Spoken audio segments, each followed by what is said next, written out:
तो गाइज़ आज मेरा एक बहुत ही सुंदर गाना गाने का मन कर रहा है। उसकी 2 लाइनें मैं आप लोगों के साथ भी शेयर कर लूँगी और उस गाने का मतलब, अर्थ क्या है, उसका कारण, ये सारा मैं आप लोगों को अपनी वीडियो में बताऊँगी। तो वीडियो को पूरा ज़रूर देखिए। तो चलिए मैं आपको 2 लाइनें सुनाती हूँ उस गाने की, कि उस गाने का फिर रीज़न भी आपको बताऊँगी। तुमसे मिलने को दिल करता है रे बाबा, तुमसे मिलने को दिल करता है। तुम ही हो जिस पे दिल मरता है, तुम ही हो जिस पे दिल मरता है। तुमसे मिलने को दिल करता है रे बाबा, तुमसे मिलने को दिल करता है। तो गाइज़ ये था आज का बहुत ही खूबसूरत गाना। इसी गाने के ऊपर आज हम वीडियो बनाने वाले हैं कि ये गाना कौन किसके लिए महसूस कर रहा है और किसके लिए इन गानों की पंक्तियाँ जो हैं फिट बैठ रही हैं।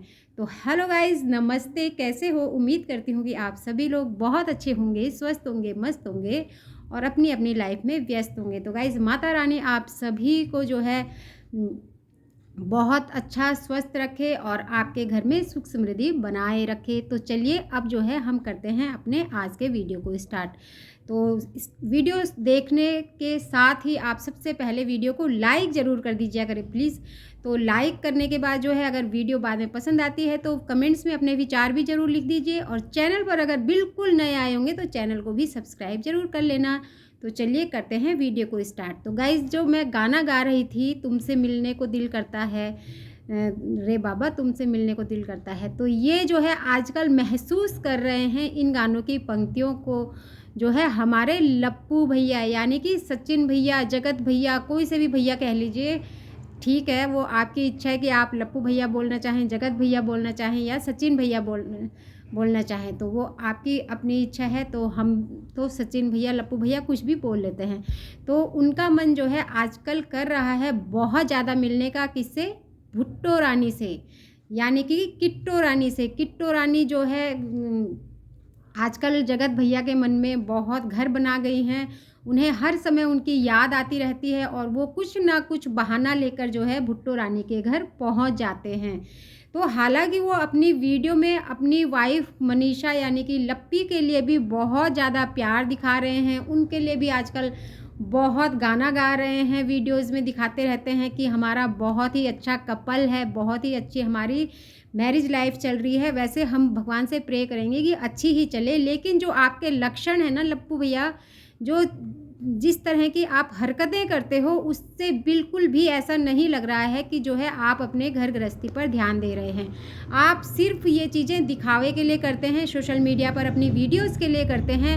वरना अगर ऐसा कुछ होता तो आप हर समय किसी किसी के घर, अपने घर आप बोल रहे थे कि अब हम अपने घर पहुंचने वाले हैं, हमारा घर, हर जगह पर हमारा घर है। अरे तुम्हारी तो आदत जो है ना, बस क्या बोलें, मतलब आपको देख देख कर तो किसी टाइम ऐसा सोच आ जाती है कि कैसे इंसान हैं आप, ज़बरदस्ती किसी के ऊपर कैसे लग जाते हैं। चाहे आपको कोई बुलाना चाहे ना बुलाना चाहे, आप ज़बरदस्ती घुस जाते हो, किसी के सिर पड़ जाते हो। तो भुट्टो रानी ने पता नहीं आपको इनवाइट करा या नहीं करा, नहीं मालूम। हर समय हर कोई फ्री नहीं होता है तुम्हारी तरह। तुम्हें तो बहाना चाहिए होता है कंटेंट के लिए कि आज हम इसके घर गए, आज हम इसके घर गए, हमारा घर यहाँ भी है, हमारा घर वहाँ भी है। तो आपको भुट्टो रानी ने बुलाया भी था या आप अपनी मर्ज़ी से ही चले गए? आपको अपनी लाइफ में हमेशा कोई ना कोई जो है इम्पोर्टेंट पर्सन चाहिए होता है। तो अब आपने चुन लिया है भुट्टो रानी को। हालांकि देखने से ऐसा लगता है कि भुट्टो रानी के मन में कुछ है या नहीं, अभी तक ये कुछ समझ नहीं आ रहा है। उनके रिएक्शन, फेस की जो फेस रिएक्शन देखने से या उनके वीडियोस देखने से कुछ भी हमें ऐसा महसूस अभी हुआ नहीं है ख़ास कि उनका भी आपके लिए अटैचमेंट है या नहीं। लेकिन आपकी तरफ से तो भरपूर अटैचमेंट दिखता है। जब आप भुट्टो रानी के घर पहुँचे और भुट्टो रानी को आपने ग्रीन साड़ी में देखा तो आपकी आंखें तो उन्हें देखती ही रह गई कि वाव, कितनी खूबसूरत साड़ी है, कितनी सुंदर लग रही है भुट्टो रानी इसमें, किट्टो रानी। तो किट्टो रानी बोलते हो, आप किसी के साथ रिलेशन क्यों नहीं लगाते? दीदी या भाभी या कुछ भी, किट्टो रानी, हलाना रानी, फलाना रानी, मतलब आपको ऐसे ही जो है रिश्तों के साथ रहना पसंद है। आपके कहीं भी रियल रिश्ते नहीं होते हैं। अभी आपके भैया का भी जो है ऑपरेशन हुआ है कान का, प्रिंस का, तो आप दोनों हस्बैंड वाइफ उसमें भी वहाँ पर शायद शामिल नहीं हुए। और आजकल जो है लोगों के चल रहे हैं नवरात्रों के व्रत, तो हम लोगों के भी व्रत हैं, तो आप लोग जो है ऐसे वक्त में भी दूसरों के घरों में जो है जाकर दूसरों को डिस्टर्ब करना नहीं छोड़ते हैं। तुम दोनों की ही आदत है कि तुम दोनों ही किसी के घर जाते हो तो मतलब किसी के घर जो है गेस्ट रूप में एक होता है ना, चाहे कोई कितना भी अपना हो, लेकिन इतने खास भी कुछ अपने हैं नहीं, वो सब आप सोशल मीडिया के ही फ्रेंड्स हो। तो मतलब ऐसा दिखावा कर देते हैं आप, इतनी गंद फैला देते हैं वहाँ जाकर कि दूसरा पता नहीं कम्फर्ट रहता है या नहीं, पर आप ज़बरदस्ती जो है दूसरे के ऊपर लद जाते हो। ये आपकी बहुत गंदी आदत है, आपकी भी और आपकी वाइफ़ की भी। आपकी वाइफ़ अपने घर में किसी को इतनी इम्पोर्टेंस देती नहीं है। हालाँकि हमने देखा है जब कोई आता है आपके घर में गेस्ट, तो आपकी वाइफ़ मुँह बनाना स्टार्ट कर देती है, बीमार हो जाती है, कभी कुछ कर लेती है, कभी कुछ कर लेती है, लेकिन दूसरों के घर में जाने के लिए वो हमेशा ही खुश रहती है और वहाँ जाकर इस तरह से दिखावा करते हैं कि बस ये इनका अपना ही घर होगा। जैसे अपना घर अपना ही होता है और दूसरे का घर, चाहे हमारा कितना भी अपनापन हो, उनके यहाँ दूसरे के घर में तमीज़ तरीके से रहना ही अच्छा लगता है। लेकिन आप दोनों हस्बैंड वाइफ इस तरह से गंद फैला देते हैं जिसकी कोई भी हद नहीं है। और बात करते हैं यहाँ पर भुट्टो रानी की। तो भुट्टो रानी ने जब मंदिर से आई, वो अपने घर में एंट्री करी, आप लोग पहले ही वहाँ पहुँच चुके थे, हमने देखा। तो भुट्टो रानी का कुछ खास रिएक्शन था नहीं आपको देखकर, आप दोनों को देखकर ऐसा लग रहा था कि उन्हें ऐसा लग रहा था कि क्यों आए, क्या आए, मतलब जैसे ऐसे उन्हें देखकर लग रहा था।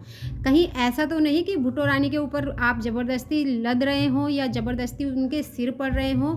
तो थोड़ा ध्यान से अपने मतलब कदम को रखिए, लड़खड़ाइए मत। ऐसा ना हो बाद में आपकी बीवी को फिर ये वाली लाइन कहनी पड़े कि हम जो हमारे और हमारे पति के बीच में आएगा उसको हम बीच में से फाड़ देंगे। तो ऐसा ना हो, क्योंकि तुम भी जो है अपने पति के साथ साथ दूसरों के घर में जा रही हो, तुम भी आँखों की अंधी नहीं हो और तुम्हें भी इतनी समझ है। अगर माना कि तुम मैच्योर नहीं हो तो बाद में तुम कैसे मैच्योर हो जाती हो, जब चीज़ें बिगड़ जाती हैं।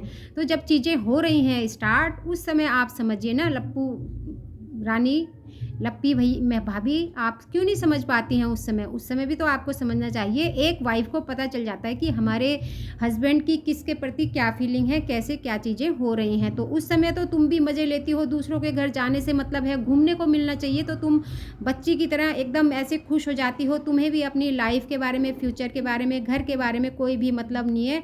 तुम्हें सिर्फ प्रमोशन करने से और घूमने से मतलब है। तुम अपने घर परिवार में भी कुछ उतना ज़्यादा कुछ इंटरेस्ट दिखाती नहीं हो, फैमिली मेम्बर के साथ भी। तो जब तुम्हारे ऊपर ये दुख की घड़ी थी, उस समय तुम्हारी सासू माँ ने तुम्हें बहुत ज़्यादा सपोर्ट करा था। लेकिन अभी तुम अपने सासू जी के साथ भी उतना दिखती नहीं हो, ना ही अपने देवर देवरानी के साथ उनके दुख के समय में हो। तुम्हें सिर्फ प्रमोशन से मतलब है अपने, और तुमने अपने साथ साथ तो तुम हो गई हो बेकार, क्योंकि तुमने अपने फ्यूचर में जो तुम पढ़ाई कर रही थी उन चीज़ों को भी छोड़ दिया है सोशल मीडिया के चक्कर में। और अगर वैसे तो तुम्हारा हस्बैंड बहुत ज़्यादा पढ़ा लिखा है, अच्छा है, लेकिन उन्होंने तुम्हारे लिए मतलब तुम्हारी पढ़ाई से, तुम्हारे फ्यूचर से ज़्यादा इम्पोर्टेंट सोशल मीडिया को दे दी है। क्योंकि लप्पू को अपने काम से और पैसे से मतलब है, उन्हें तुम्हारे फ्यूचर से शायद ऐसा लगता है देखने से कि कोई मतलब नहीं है। खैर जो भी होगा वो तुम्हारी अपनी पर्सनल बातें हैं, पर जो हमें वीडियो में दिखता है हम उसी चीज़ के बारे में बात करते हैं। तो ये थी प्रिंस, और जो प्रिंस भैया हैं वो तो जो है अभी थोड़ा उनका कान का ऑपरेशन हो रखा है, वो थोड़ा अभी दुख में है। तो ये दोनों वहाँ पर भी जो है अभी दिखे नहीं जाते हुए एक बार भी, शायद हो सकता है फ़ोन वगैरह में बात करी हो, पर इस समय जो है इन दोनों को वहाँ पर प्रेजेंट होना चाहिए था। तो खैर अगर उनकी लाइफ, और हाँ मुझे एक बात पूछनी थी, ये इतना मीशो का प्रमोशन करते हैं, इतना मीशो का प्रमोशन करते हैं, बट जब ये घूमने गए थे उधर मनाली साइड में, ये घूमने गए थे, तो वहाँ पर इन्होंने जो कपड़े पहने हुए थे, क्या वो मीशो के थे? आपको लगे थे कि वो जो कोट वगैरह थे, जो भी था, जो चश्मे वगैरह थे इनके, जो सचिन ने पहना हुआ था अपना जैकेट वगैरह, जो तो वो क्या मीशो के थे? नहीं थे, वो उनके बाहर के थे, कंपनी के थे, ब्रांड के कपड़े थे। पर ये जो है लोगों को बेवकूफ़ बनाते हैं मीशो में प्रमोशन कर के, इन्हें सिर्फ़ अपने पैसों से मतलब है, बाकी इन्हें दुनिया कितनी बेवकूफ़ बन रही है, क्या बन रही है, वो चीज़ें इन्हें कोई मायने नहीं रखता है। इन्हें सिर्फ़ अपने कमाई से मतलब है, अपने कंटेंट से मतलब है। बट इनकी वीडियोज़ दोनों की आजकल इतनी मतलब आ रही हैं, दिन की हर चैनल में 2-2 3-3 वीडियोज़ डालते हैं। बट इनकी वीडियो देखकर ऐसा लगता है कि आज हमने ये पकाया, आज हमने ये करा, आज हमने वो करा, आज हमने ये पहना, आज हमने वो पहना। अरे भई कितना पहनोगी, कितना पकाओगी? तुम खाना तो हमें नहीं पता कितना पका रही हो, पर तुम इंसानों को जो है बहुत ज़्यादा पका रही हो आजकल लप्पी भाभी। तो ज़रा अच्छी वीडियोज़ दीजिए, आपका पूरा हक है सोशल मीडिया पर, हमसे ज़्यादा हक आपका है, हमसे ज़्यादा लोग आपको जानते हैं, ये भी एक सच्चाई है। लेकिन जिस तरह से आपके पहले व्यूज़ आते थे, सचिन जी के भी पहले जो व्यूज़ आते थे, अब उस तरह से नहीं हैं। तो आप कोशिश तो बहुत कर रहे हैं, हाथ-पैर भी बहुत ज़्यादा पटक रहे हैं, दोनों हस्बैंड वाइफ, ओवर एक्टिंग भी बहुत ज़्यादा कर रहे हैं, लेकिन उतनी सफलता नहीं मिल पा रही है। तो सफलता मिलेगी अगर हर चीज़ में सच्चाई होगी, रियल होगा तो सफलता भी ज़रूर मिलेगी। लेकिन आपकी वीडियोज़ में कुछ भी सच्चाई और रियल नहीं दिखता है। जो आप अपना लव दिखाते हैं, जो आप अपना हस्बैंड वाइफ का कॉम्बिनेशन दिखाते हैं, वो बिल्कुल ही देखने में पता चल जाता है कि ये सब फेक है, चाहे वो आपकी तरफ से हो, चाहे वो मनीषा की तरफ से हो। तो जो ऑडियंस है वो रियल चीज़ को देखना पसंद करती है, चाहे वो कॉमेडी में हो। कॉमेडी भी एक तरह से रियल होती है, एकदम मतलब सही होती है कि हाँ ये कॉमेडी टाइप में चीज़ें हैं तो जनता उसको पसंद करती है। लेकिन अगर पता चल जाता है कि ये सब ऐसे ही दिखावा है या दूसरे की कॉपी है, ख़ासकर दूसरे की कॉपी, तो जिसने जो करा आप भी वही चीज़ें करने लग जाती हो। वो चाहे किसी की कॉपी करना हो या किसी को जो है मज़ाक बनाना हो, आप उस चीज़ में बहुत ज़्यादा मतलब इनडायरेक्टली आप सब चीज़ के जवाब देती हो, हिम्मत नहीं रखते हो सामने बात को रखने की। अगर चीज़ों को सामने सच होकर बोलो, डायरेक्ट बोलो, तो फिर बात को जो है बात में दम रहता है। तो आप उन चीज़ों को इस तरह से पेश करेंगी तो शायद कुछ ठीक लगेगा। और आज की वीडियो मेरी यही थी। वीडियोज़ जो है आपके जो वीडियोज़ देखते हैं उन्हें देखकर ऐसा लगता है कि कब आपके इस वीडियो के लिए हम रिएक्शन डाल दें चैनल वीडियो बनाकर, तो ना चाह के भी हमें डालना पड़ता है। तो आपसे हमारी कोई पर्सनल दुश्मनी नहीं है, ना हम आपके कुछ ख़ास रिलेटिव्स लगते हैं, कुछ भी नहीं लगते हैं हम आपके। आप तो हमें शायद जानती भी नहीं होंगी, आपने आज तक हमारे वीडियोज़ भी नहीं देखे होंगे, लेकिन हम आपको फॉलो ज़रूर करते हैं। आप हमें अपना फ़ैन समझ लीजिए या फिर जो भी आपको ठीक लगे वह समझ लीजिए, पर जो हमें दिखता है हम वही बोलते हैं। आप इन बातों को जो है सोचना चाहें तो सोच लीजिए और हमें गुस्सा करना चाहें तो वो भी कर सकते हैं, आपका पूरा हक है। और मेरी बातों पर ध्यान करके अपने आप को चेंज करना चाहें तो आप वो भी कर सकती हैं। तो गाइज़ ये थी मेरी आज की वीडियो को करती हूँ एंड। वीडियो पसंद आए तो वीडियो को लाइक कर लेना, कमेंट कर लेना, और चैनल पर नए आए होंगे तो चैनल को भी सब्सक्राइब कर लेना। मिलते हैं नेक्स्ट वीडियो में, तब तक के लिए लेती हूँ विदा। Thank you, bye bye.